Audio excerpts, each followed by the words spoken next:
Listen to your voice, your own soul. So many people listen to the noise of the world instead of themselves. Remember, just listen to your own voice.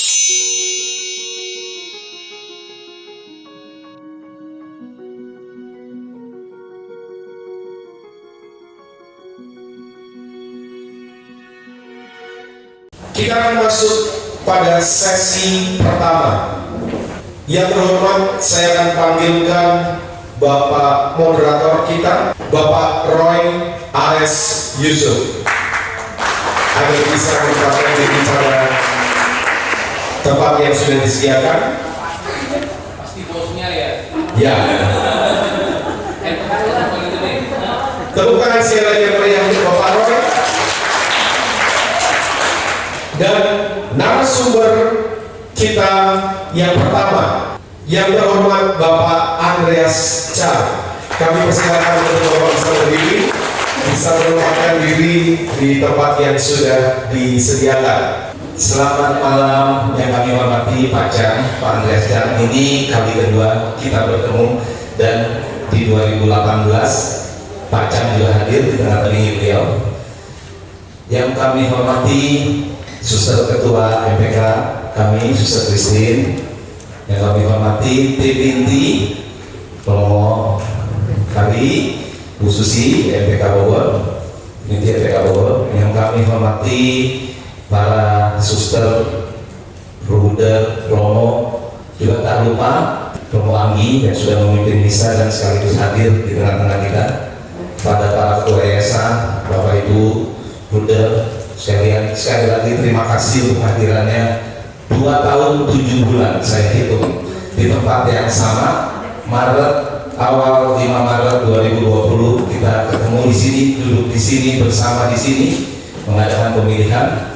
Hari ini juga kita bersama-sama sampai besok mengadakan satu pertemuan yang tentunya akan bermanfaat seperti yang tadi Suster Ketua sudah sampaikan.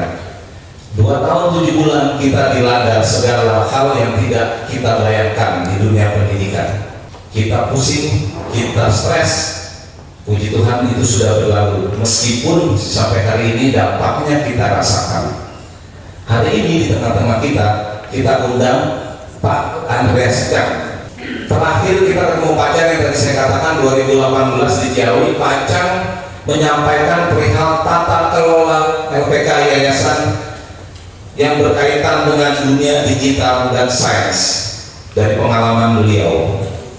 Waktu itu kita belum kenal yang namanya virus COVID.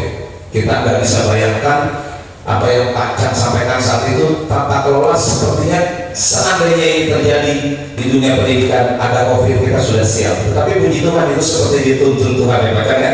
Jadi hari ini kita 1,5 jam ke depan Pak Char akan memaparkan pengalaman beliau. Bagaimana sih, tadi Romo Kali di ketuanya sudah menyinggung, Suster juga, bagaimana agar kita mendapat satu pembelajaran, satu pengalaman, dan satu semacam ilmu yang kita dapatkan, pencerahan dari macam pembelajaran berdasarkan digital yang kita jalankan selama ini, selama era pandemi di PJJ yang pusing sekali kita lakukan. Meskipun sekarang sudah mulai terbiasa, mudah-mudahan nanti kita bisa berdiskusi sama Pak Char pengalaman-pengalaman beliau yang berkaitan dengan pembelajaran secara digital dan sebagainya. Tidak berlama-lama, saya langsung saja untuk waktu kami silakan Pak Char sepenuhnya untuk menyampaikan yang berkaitan dengan dunia digital. Silakan Pak Char. Saya mau disclaimer sedikit ya. Ini dari pengalaman dari tempat saya Pak Roy menyampaikannya. Jadi bukan keahlian saya, dan tapi S3 saya tidak ini, bukan. S3 saya dalam bidang perilaku konsumen, nggak nyambung ya. Tapi ini yang saya mau sampaikan adalah praktek terbaik atau best practices yang saya alami di BINUS. Mungkin nanti kalau mengundang BINUS yang lain ceritanya sedikit berbeda gitu ya. Jadi praktek terbaik. Tadi Suster menyinggung tentang eksistensi LPK, tantangan yang sama dihadapi LPK di seluruh Indonesia ya. Tiba-tiba kita merasa bukan yang terbaik lagi gitu, tiba-tiba dilihat orang tua beralih ke tetangga gitu, tiba-tiba banyak hal yang menyenangkan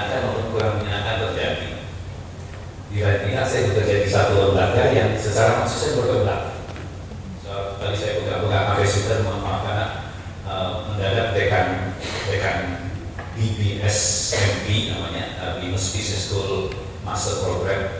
Dr. Rini Setio ini menyampaikan kabar gembira karena manajemen program kita, MBA program kita berada di tingkat 33 Asia. Ya, 200 sekian dunia, itu luar biasa. Kita nggak pernah mimpi selama ini. Nah, bahkan Binus mulainya dari garasi. Garasi dimulai di sebuah saya pernah sewa Vincentius juga, gitu ya. Jadi kok bisa berkembang begitu? Berarti kalau suster ibu bapak sekarang di dalam muda sekarang sudah punya gedung-gedung hebat, guru-guru hebat, mestinya akan lebih hebat dong, gitu. Nah, kuncinya di mana? Gitu. Terus tambah lagi tadi judulnya tentang perubahan. Saya mengusulkan beberapa hal sih. Satu, memang saya akan mulai dengan perubahan. Yang kedua, kita bicara sedikit tentang tata kelola. Kemudian visi misi tadi sempat disinggung oleh suster juga. Masih relevan nggak visi misi kita? Kemudian relevansi yang kita sampaikan pada masyarakat kita sampai di mana masih relevannya? Kemudian kalau kita mau berubah, berubahnya mulai dari mana? Kira-kira itu yang jadi pokok diskusi kita. Nanti seandainya ada yang kurang jelas silakan saya dihentikan. Nama saya tadi sudah dikenalkan, Andreas Chan. Perubahan yang sangat cepat itu, tadi judulnya perubahan yang cepat itu tidak ada kata sangat ya. Antara lain seperti ini ya. Antara lain yang terjadi adalah kalau ada perubahan sangat cepat, kita perlu nggak berubah? Kita susah ibu bapak romo dan saya perlu berubah. Perlu. Apanya berubah dari ibu belum apa? Mindsetnya apa lagi? Sejak lulus dulu perguruan tinggi, ambil lagi S2, belajar lagi ke alian baru, ambil S3, ambil khusus lagi. Ibu bidangnya apa? Ya, bidang studinya apa? Guru TK. Sebagai guru TK pernah belajar sesuatu baru lagi tentang bagaimana menjadi guru TK yang makin hari makin baik. Ya, berarti kan berubah ya, berubah kita berubah. Karena di luar berubah kita berubah gitu. Tapi perubahan ini, perubahan yang di luar menandakan kita di dalam perlu berubah. Di dalam itu siapa? Sekolah, kita, yayasan dan sebagainya. Kita pribadi, itu kuncinya di situ. Nah, apa yang harus berubah sekarang? Tadi mindset sudah disebut. Apa lagi yang harus berubah? Ya kan? Kita lihat dulu beberapa kenyataan dulu ya. Jadi perubahan itu begini ya, kita tidak bisa menginjakkan kaki 2 kali ke air yang sama. Pertama kali saya injakkan, saya tarik keluar. Kedua kali saya menginjak lagi, itu air yang berbeda. Karena ini sudah mengalir ke bawah. Kira-kira begini, cepat sekali berubah ya. Nah, sekarang ada beberapa hal yang memang membuat perubahan itu terjadi. Misalnya ada tren-tren besar ya, misalnya teknologi, pasti dulu kan tidak ada Zoom, sekarang semua orang juga ada Zoom, kalau nggak Google Meet, kalau tidak pakai Microsoft Teams misalnya gitu kan, cuma apa dulu nggak ada. Kemudian apa lagi yang membuat kita berubah? Globalisasi buat kita ini juga sangat cepat berubah. Apa lagi yang berubah? Demografi berubah. Makin hari makin yang kita hadapi sekarang tuh sebetulnya mahasiswa kami sekarang itu tidak suka baca, tidak suka membaca. Yang suka apa? Nonton video, YouTube.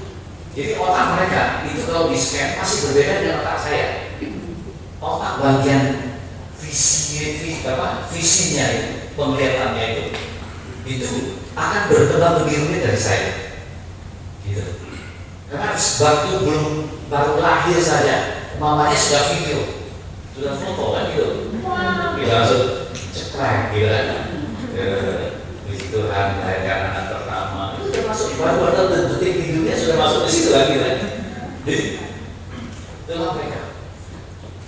Jadi apalagi ya, teknologi banyak sekali ya, tadi demografi dan sebagainya ya, kemudian ini ya, orang makin individualis, teknologinya sudah makin banyak yang aneh-aneh. Misalnya sekarang ada yang namanya IoT, Internet of Things. Jadi saya bisa sekarang melihat anak saya di rumah itu lagi ngapain, nanti ada HP saya ada video kan ya.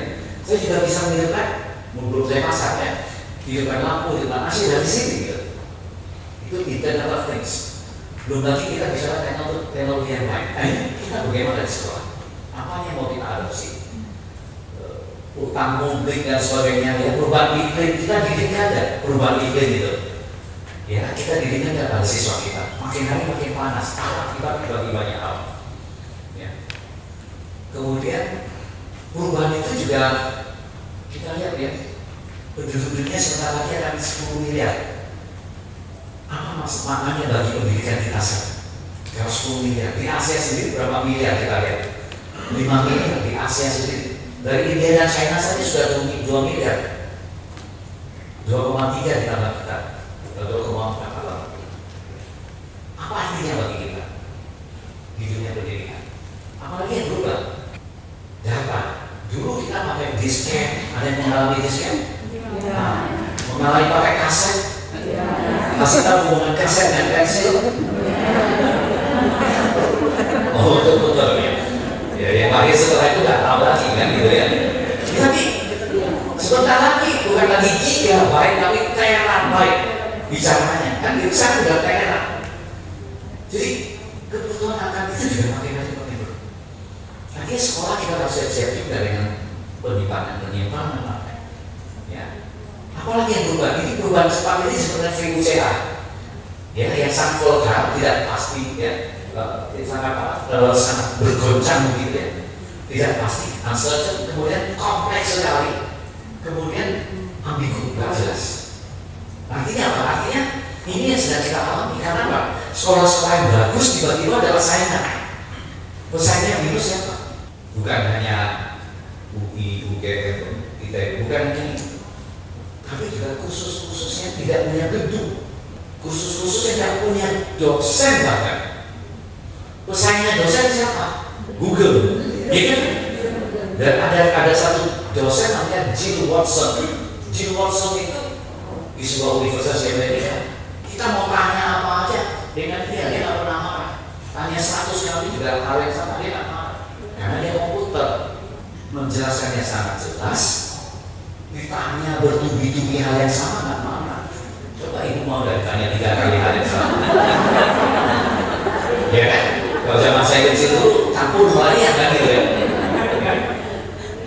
Ini pesaing virus. Ya, ini apa nih? Ini courseware. MOOC ya, MOOC, Massive Online Open Course yang bersaing dengan kita. Jadi virus itu punya lembaga-lembaga pelatihan juga. Tapi ini lainnya, apa yang harus ngambil virus? Bisa ngambil di sini. Sekolah kita perlu lebih siap ya, baik guru maupun metode-metode. Ada nggak materi-materi yang siswa kita bisa akses? Kita buat materi-materi yang mereka bisa akses. Matematika yang berulang-ulang diajarkan dibuatkan saja. Dia tinggal nonton di rumah, dia tinggal putar di rumah. Dia nonton 10 kali juga nggak apa-apa. Tapi sangat jelas kita buat seperti itu. Kan ya, jadi ini perubahan. Dan revolusi industri 4.0 di mana mesin berbicara dengan mesin. Botol mencari apa yang dalam isi. Kalau diberi label ini wangi mawar, parfum yang wangi mawar, botolnya lari ke sana. Yang wangi melati ke sana. Ada parfum wangi mati ya? Ada, oh ya, enggak seru.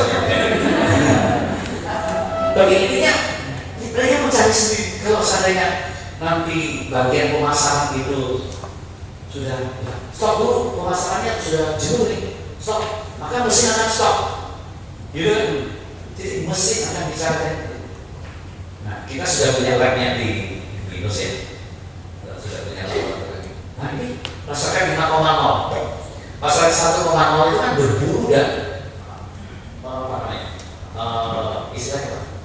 Hunter gatherer, mengumpul bahan-bahan, mengumpulkan rebung, mengumpulkan jamur di hutan itu buah-buah itu. Pasal kedua 2,0 itu ya bertani.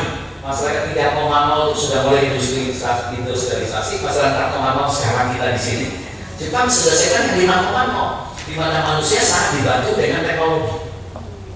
Hidup dibantu mudah ya telepon. Jadi kulkas kita bisa memberitahu kita bahwa telur habis, dan kalau kita set lagi secara otomatis kulkas itu akan bisa telur sendiri. Ya. Kamar tidur kita bisa dibuat semodern sehebat mungkin, dia bisa membangunkan kita, ya kan? Jadi bahkan sebelum tidur pun kita diputarkan lampu yang kita sukai, lampu yang meredup, ya, AC-nya disesuaikan semua. Teman-teman didik sudah membuat itu kamar tidur kita, rancang kita, ya, tinggal belum ada memasarkan, sudah ada hatinya. Ya. Kulkas kita juga sudah, jadi tidak, bukan hal yang aneh sekarang itu. Tidur temannya. Iya. Nah ini seperti ini. Ya. Jadi misalnya suster bangun pagi, tiba-tiba yang membangunkan apa? Dinding.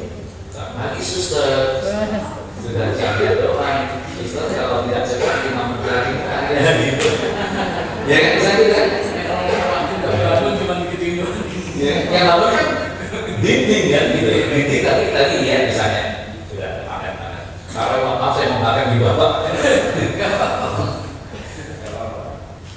Sampai mengingatkan kita agenda suster hari ini adalah jam sekian ini, jam sekian ini, jam sekian. Jangan lupa nanti ya di persiapan untuk membuka acara ya. Ini suster, peran suster ulang tahun hari ini. Tahun lalu suster berikan ini, tahun ini mau diberikan apa? Ya, sampai begitu kan ya. Terus dalam diam loh, gitu bisa diam apa ya? Dia diam juga gitu. Didiknya dan diam, gitu. Putarkan saya lagu, didiknya putarkan lagu. Gitu kan? Udah, saya nggak suka lagu nih, nggak ada lagu. Jadi kita sepertinya berbicara dengan obat dan itu bisa sudah terjadi sekarang. Handphone bapak ibu susah coba perintah. Hei Google jawab ya. Ya kan? Tinggal diberikan satu alat lagi untuk dihubungkan ke mana. Gitu. Ini masyarakat ini akan makin pasti terjadi. Sehingga nanti pendidikan kita sekarang harus menghasilkan lulusan-lulusan yang ahli memecahkan masalah yang kompleks tadi. Jadi bukan hafal-hafalan, nggak perlu menghafal. Mau tanya apa aja dari Google, mau belajar apa aja dari Google. Tapi kemampuan memecahkan masalah demi masalah. Perusahaan itu mempekerjakan orang untuk memecahkan masalah, bukan menghasilkan masalah. Gitu kan? MPK, LPK mempekerjakan kita untuk memecahkan masalah, dan namanya masalah itu selalu ada. Nanti saya akan lihat bagaimana jenis-jenis masalah bermasalah. Dan makin beragam, diverse ya, makin desentralisasi, makin tangguh, makin harus sustain. Sekarang kita masih di masyarakat 4.0, ya, tapi akan berubah secara pelan dan pasti. Dari masyarakat 5.0 itu dipelopori oleh Jepang, kalau industri 4.0 dipelopori oleh Jepang. Di Indonesia mau pelopori apa? Demo 5.0. Demo terus urusannya pada keluar, ya kan? Kalau tidak ke Vietnam, dia ke mana? Kalau demonya sudah 10.0 apa? Jadi nanti super smart society, masyarakat super digital. Banyak hal yang tidak perlu dilakukan manusia lagi.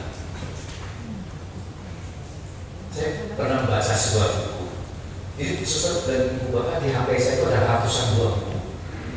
Ratusan buah. Salah satu di antaranya adalah Life 3.0, kehidupan 3.0. Itu sih kata orang sih agak berkhayal. Tetapi di situ dituliskan begini, untuk menciptakan sebuah film yang blockbuster istilahnya, yang akan laku keras, super komputer akan mempelajari jutaan film, lalu mencoba merumuskan apa sih yang membuat sebuah skenario hebat, di mana suspense-nya, di mana klimaksnya, di mana dia harus ditutup dan sebagainya. Lalu super komputer dalam hitungan detik bisa menciptakan skenario, dan hitungan hanya sekian detik lagi bisa menciptakan filmnya. Di masyarakat yang namanya kehidupan 3.0 menurut buku itu. Buku ini dikritik orang karena terlalu berkaitan terlalu jauh. Tapi bagi saya, suatu hari bisa terjadi. Ya. Ini contoh ya, buku sebanyak ini di Korea Selatan ya. Waktu saya menemani karya-karya terbaik di NUS, dan kita punya karya terbaik yang kita ajak jalan-jalan juga. Jadi kalau mereka masuk, gitu kan ya. Dan kadang-kadang saya nggak perlu baca bukunya, tinggal saya belikan lagi $7 misalnya. Maka buku itu bunyi sendiri sambil saya jogging itu ringan saja. Setengah jam lumayan jogging, 1 jam jogging dapat sekian bab buku. Jadi kehidupan sudah benar susah di kota saya. Pembayaran di penelitian saya ini investigasi. Nah kita pakai GoPay, OVO dan sebagainya, pakai kartu, pakai HP kan, ke depan pakai tangan. Bu, saya sudah baca bu, kita scan. Di sini nih chipnya. Foto ini saya ambil dari BBC. Jadi sudah nggak ada HP lagi, HP itu mana? Ini HP. Atau di dalam gigi kita HP gitu misalnya. Enggak susah bayangkan sih. Ya lebih gampang membayangkan kalau dulu dijadikan HP ya susah. Mari kita lihat ini agak berkhayal sedikit ya, agak berkhayal.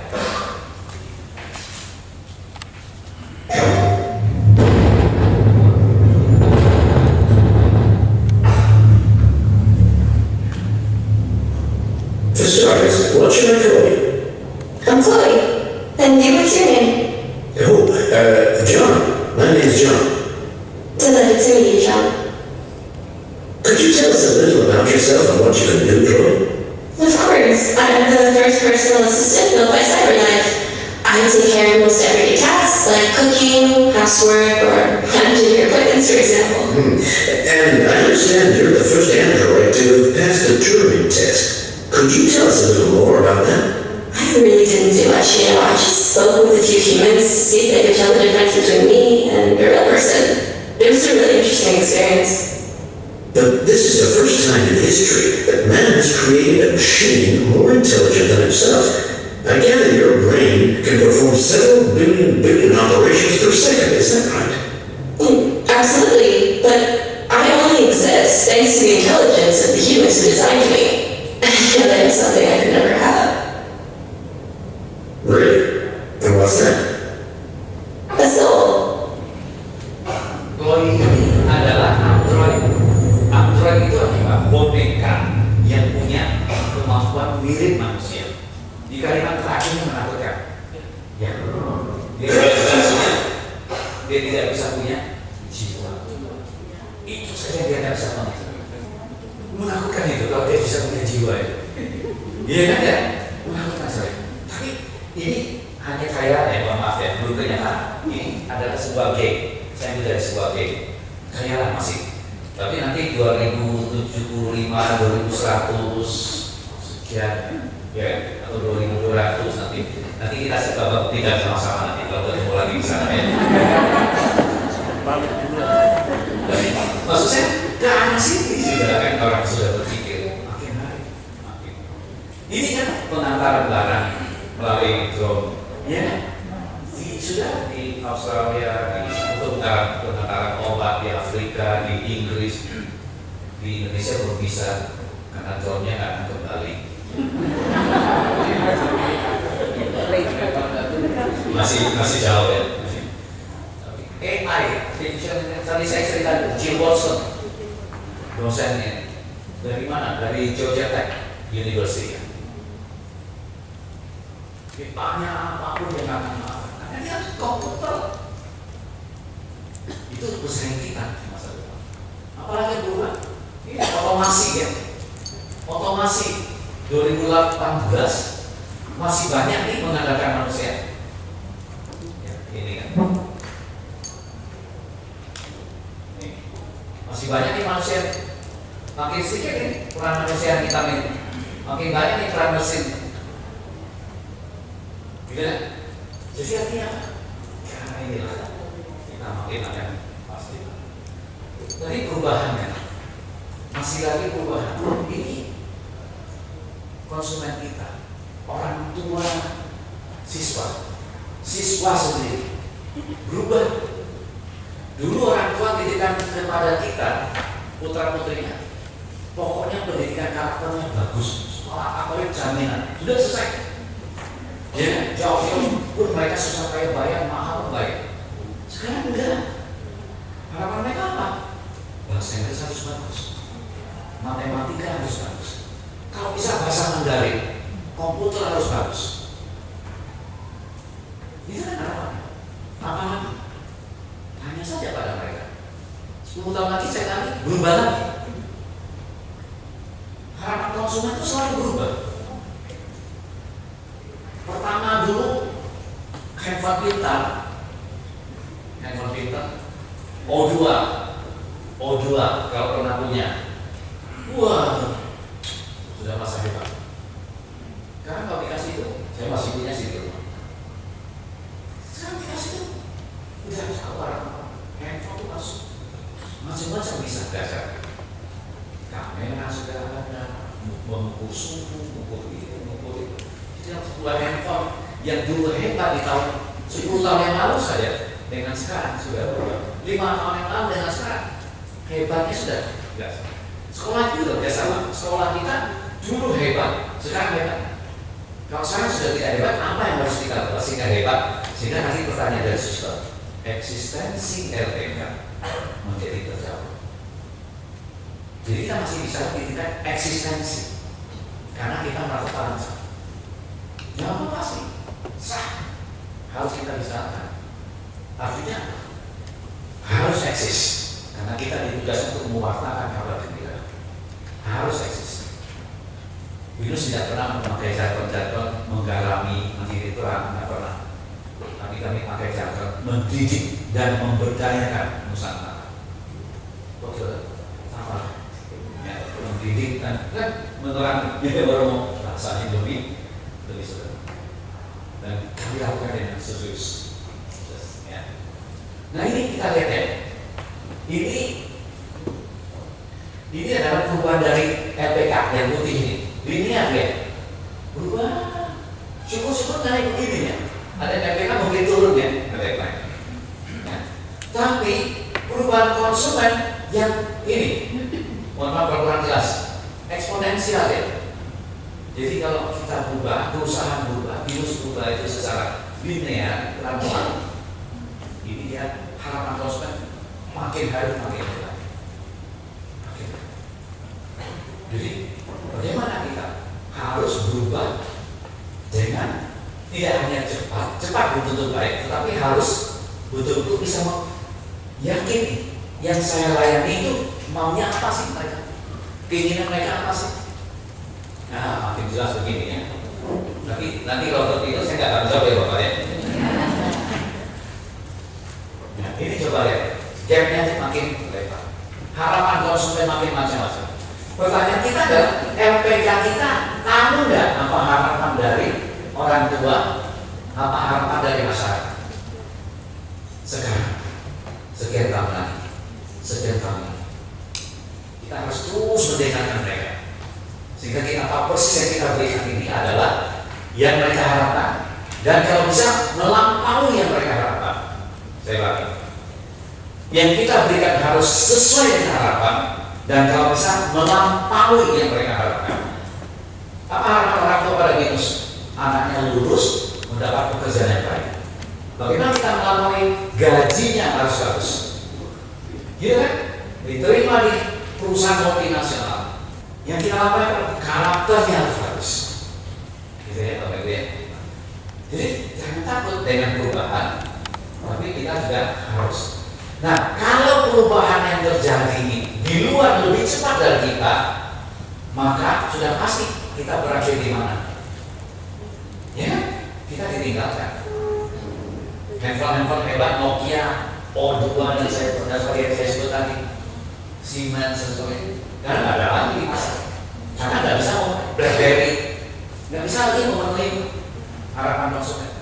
Jadi kalau kita hebat, bagus, kualitasnya belum tentu menjawab kebutuhan konsumen. Oke, sekarang supaya tidak ngantuk, silakan diskusi dengan teman berempat. Di saya dan di depan itu tempat. Apa yang sudah terjadi perubahan-perubahannya? Ini pertanyaannya. Di dalam RPK, apa yang sudah terjadi dan apa yang saya sudah lakukan? Misalnya ya di dalam yayasan kita itu revenue kita, penghasilan kita naik apa enggak? Apa turun? Kemudian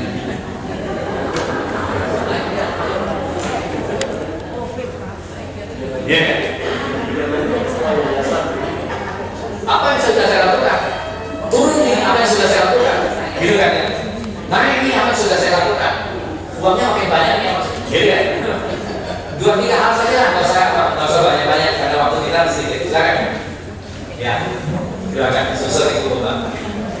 Ya, mohon.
Jumlah siswa yang masuk makin hari bertambah makin berkurang.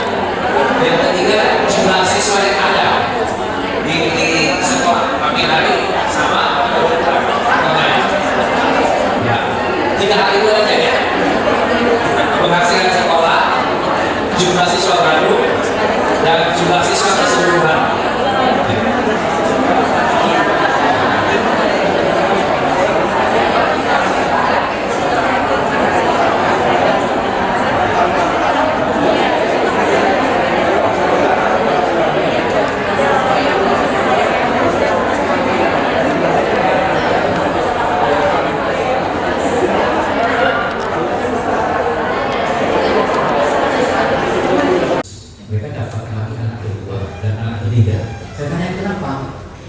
Saya lihat Katia berubah dari tidak berani bicara, tidak pandai bicara, dia tidak bisa. Dari tidak percaya diri menjadi percaya diri. Jadinya tadinya dengan orang tua itu cuek, sekarang jadi lebih hormat. Itu dirasakan sendiri oleh orang tuanya. Apalagi begitu lulus terjadi Tokopedia, gajinya di atas 10 juta. Jadi dia langsung daftarkan anak keduanya, langsung daftarkan anak ketiganya di dibantu.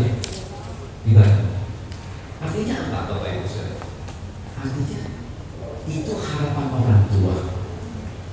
Bagaimana kita melampauinya?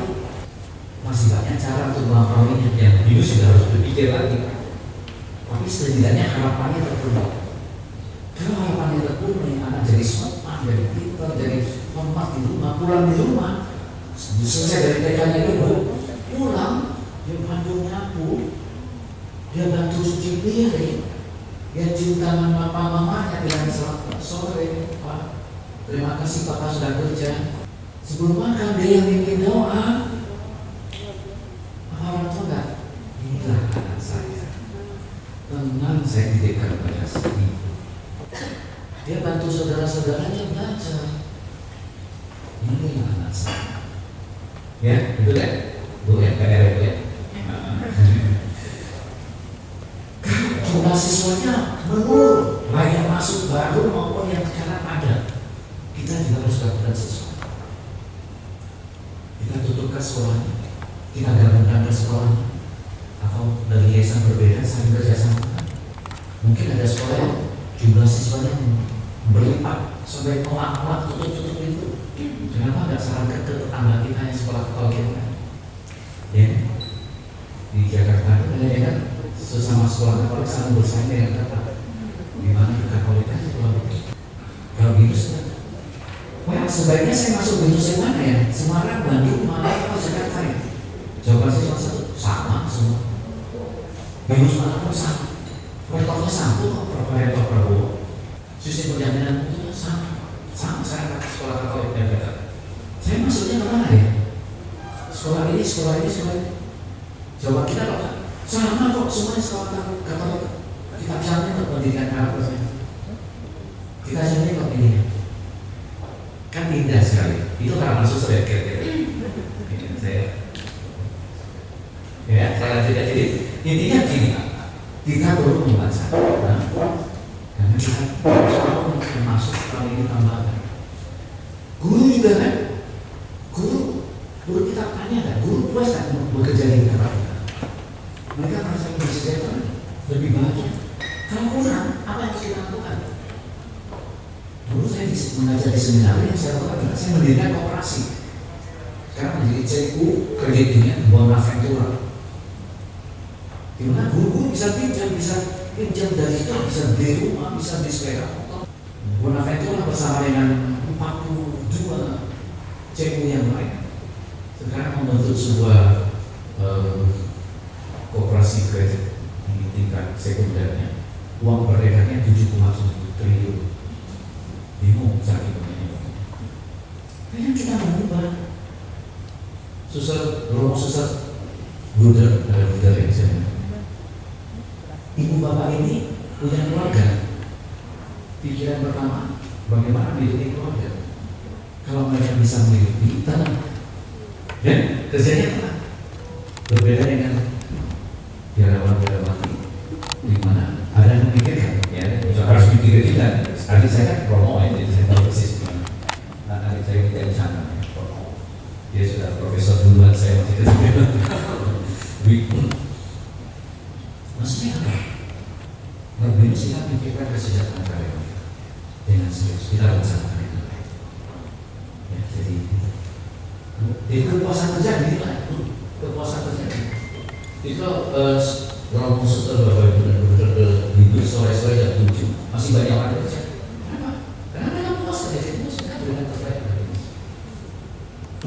Ini data mau dibaca nanti. Komplain dari orang tua. Ada keluhan kita analisa. Keluhannya kalau sama terus apa yang harus kita lakukan? Nanti deh. Ya nanti kemana-mana ya. Jadi saya cukupkan sekian dulu, ini beberapa catatan saja. Ini saya disebutkan Jakarta. Tadi sudah bicara visi-visi, sasaran kita, hasil kita. Ini diukur nggak? Pertanyaan saya. Kita ukur nggak? Kita makin dekat ke visi kita? Atau jangan-jangan visi kita terlalu mengawang-awang, nggak jelas. Dulu ada sebuah perguruan tinggi kapal yang visinya begini. Saya nggak lupa bagaimana, tapi intinya itu bahasa Sunda halus. Saya tanya yang kepala yayasannya, Pak, mohon maaf, kalau saya bawa kalimat ini kepada security di bawah, dia tahu nggak arti visinya? Saya tanya pada Bu TU, Pak, mengerti nggak? Dia mengerti nggak kita mau menjadi seperti apa? Kalau nggak ngerti, sederhanakan. Itu bahasa Sunda halus sekali. Yang bisa, yang saya sendiri sekarang lupa. Padahal itu saya kerja di sana. Jadi ukur hasilnya. Hasilnya apa? Misalnya gini, yang diukur di BINUS itu adalah nilai. Nilainya makin baik, IPK-nya. Berapa persen IPK-nya di bawah? Kalau ada sekian persen di bawah, apa yang harus dilakukan? Jangan-jangan dosennya salah, jangan-jangan kita sisinya salah, jangan-jangan mahasiswanya salah. Apa yang bisa? Kita juga mengukur on time graduation, lulus tepat waktu. Kan ada dua jenis kan? Lulus tepat waktu, misalnya 4 tahun kuliah, 4 tahun selesai. Atau lulus pada waktunya, nggak selesai. Gitu kan? Ada dua jenis itu. Maksudnya, kalau dia tidak tepat waktu, apa yang harus kita lakukan? Kan saya orang tua bayar terus gitu. Harusnya 4 tahun selesai, jadi kalau tidak 1,5 tahun selesai, ini 7 tahun baru selesai. Kasih bayarnya gitu. Nah itu kita ukur, itu hasil namanya. Apalagi kita ukur banyak yang bisa kita ukur, ya. Nah, sekolah kita mengukur nggak? PPK kita mengukur nggak? Mengukur apa yang perlu diukur. Jadi apakah kita harus mengubah visi, mengubah sasaran kita, mengubah hasil yang kita mau capai? Itu juga pertanyaan. Ya. Jadi bagian kedua ini itu ya misinya, visi, misi, tujuan dan OKR. Nah, apa itu OKR? OKB kalau itu orang kaya baru dan tidak tahu OKR. Pepatah mengatakan well done is much better than well said. Kalau disampaikan dengan baik itu jauh lebih baik daripada dikatakan dengan baik. Jadi kalau ada hasil yang baik itu jauh lebih baik. Ya, ini seorang Benjamin Franklin ya, dia presiden Amerika. Jadi dari visi kita turunkan juga ke misi. Misi dengan visi bedanya apa? Kadang-kadang orang mulai dengan misi dulu. Benar sih, nggak apa-apa. Misi itu untuk apa LPK didirikan? Untuk apa didirikan? Itu misi. Visi kita melihat LPK tahun 2030 seperti apa? Tahun 2035 seperti apa? Pilih satu lah. Mau 2035, kalau minus 2035. Ya, dulu kita menulis tahun 2020 minus jadi World Class University. Nah tadi program MM kita sudah 70 besar di dunia. Berarti kan sudah kelas dunia dong, kan gitu ya. Nah, 33 di Asia. Di Indonesia sendiri kan ada ratusan program MM. Nah berarti kita sudah kelas dunia, sudah tercapai. Nah kita mau apa nih? Visi ke depan seperti itu. Ya. Lalu boleh juga masukkan ke tujuan. Tapi saya lebih suka langsung ke objektifnya. Objektif ini sasaran. Misalnya kalau di sasarannya itu 2 dari 3 lulusan bekerja di perusahaan global atau menjadi pengusaha. Hati-hati ya susah Bapak Ibu ya, jangan sampai nanti 2 dari 3 lulusan SMA masuk ke perguruan tinggi negeri. Apa itu masuk ke negeri? Ya, jadi kalau masuk minus boleh lah ya. Hasil utama kirisan dari uang yang masuk, siswa yang masuk berapa kita ukur. Jadi apakah kita mengukur apa yang harus kita ukur? Kenapa harus diukur? Supaya kita tahu persis kita ada di mana, gitu ya. Nah misalnya ini kita ukur kan? Input tadi jumlah siswa yang masuk kita ukur, kegiatannya kita ukur, kemudian outputnya lulusan kita ukur, kemudian outcome belajarnya kita ukur, misalnya impact pendidikan pada masyarakat kita ukur. Ini kan satu pola berpikir. Apakah perlu mengukur semua? Banyak berjalan administrasi sih. Tidak perlu semua sih. Tapi mungkin bisa mulai hal kecil-kecil yang kita ukur. Jadi kenapa kita ukur? Supaya kita makin tahu, kita makin dekat ke visi misi kita. Supaya kita makin tahu kita sesuai dengan yang kita mau sasar. Jangan-jangan yang kita mau sasar berbeda dengan yang kita dapat. Ya, ini namanya MBO, Management by Objectives. Ada sasaran yang kita mau capai. Contoh di BINUS ya, harus ada sekian orang profesor baru. Bagaimana caranya? Ini dipaksa. Jadi profesor. Kalau jadi profesor, kasih uang sekian. Begitu jadi profesor, dia nggak jadi profesor, nggak jadi layanan, dapat uang, kucek banget. Keluar berlomba. Nah, kalau kita bicara hasil itu biasa 3 hal yang dilakukan. Result itu 3 hal. Ya. Bisa outputnya, output bisa berapa yang lulus dengan atau berapa yang lulus dengan nilai yang bagus, atau nilai kita di tingkat Jawa Barat seperti apa misalnya output. Yang kedua kita ukur outcome, hasilnya seperti apa, hasil belajarnya. Dan yang ketiga impactnya, dampaknya pada masyarakat. Tentu di KPK tidak semua bisa diukur yang baik. Tapi saran saya satu aja diukur, yang harus diukur outcome atau hasil belajar. Nanti saya ajar sedikit ya. Jadi outcome-nya itu adalah pengetahuan siswa kita, skill-nya dan atribut yang mereka bawa waktu lulus. Misalnya karakternya mereka seperti apa, sikap mereka seperti apa, kemampuan komunikasi mereka seperti apa, kerjasama tim seperti apa, sikap rendah hati tadi kita akan berkali-kali apa yang ngomong seperti apa. Itu yang kita ukur. Ya, tentu tidak tahu, tapi setidaknya kita tahu outcome-nya apa. Karena sekarang itu perguruan tinggi yang terakreditasi internasional seperti BINUS kan ada akreditasi AICSD itu yang diukur apa? Outcome-nya, namanya learning outcome. Dan kita juga mengukur AOL namanya, assurance of learning, kepastian belajar.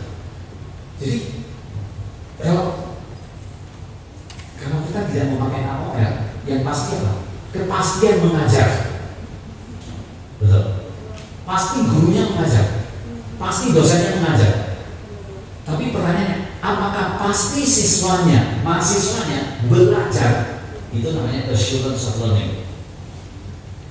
Bagaimana kita bisa memastikan itu? Misalnya mata pelajaran ini outcome-nya yang harus dicapai adalah sekian persen penguasaan materi, menguasai ini, menguasai. Kita ukur nih, dari satu kelas itu berapa orang menguasai ini, berapa orang menguasai ini, berapa orang tidak menguasai ini, berapa persen menguasai. Kita ukur, namanya assurance of learning, kepastian terjadinya pembelajaran. Kalau di MPK terlalu rumit untuk mulai sekarang, setidaknya kita tahu persis. Misalnya dari soal ujian nomor sekian 80% bisa, soal ujian nomor sekian 70% bisa, soal ujian nomor sekian 50% bisa. Masalah. Padahal ini yang ketiga ini, soal ujian nomor 3 ini, itu menyangkut HOT. Apa itu HOT? Higher Order Thinking. Bloom, taksonomi Bloom. Hafal? Harus hafal ya. Harus hafal. Karena ada Bloom, ada lagi yang lebih baru lagi, yang lebih bagus ya. Kita belum aja lah.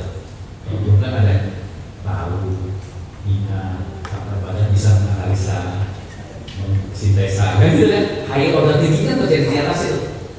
Kalau seandainya waktu kita ukur di soal ujian nomor 3 hanya 50% dari siswa kita menguasai dengan baik, berarti apa? Siswa kita belum memiliki kemampuan analisa, sintesa, atau kreasi. Apakah saya tercepat atau ini membingungkan kan? Saya bagi pelan ya. Jadi waktu kita mengajar kan nggak pakai taksonomi Bloom ya. Saya pakai Bloom aja supaya dapat ya, pakai Bloom. Di taksonomi Bloom itu ada pemikiran yang tingkat tinggi, HOT, higher order thinking, yaitu kemampuan untuk menganalisa, kemampuan untuk mensintesa, kemampuan untuk mengkreasi. Nanti cari di Google ya. Bukan hanya hafal-hafalan, bukan hanya ingat-ingat.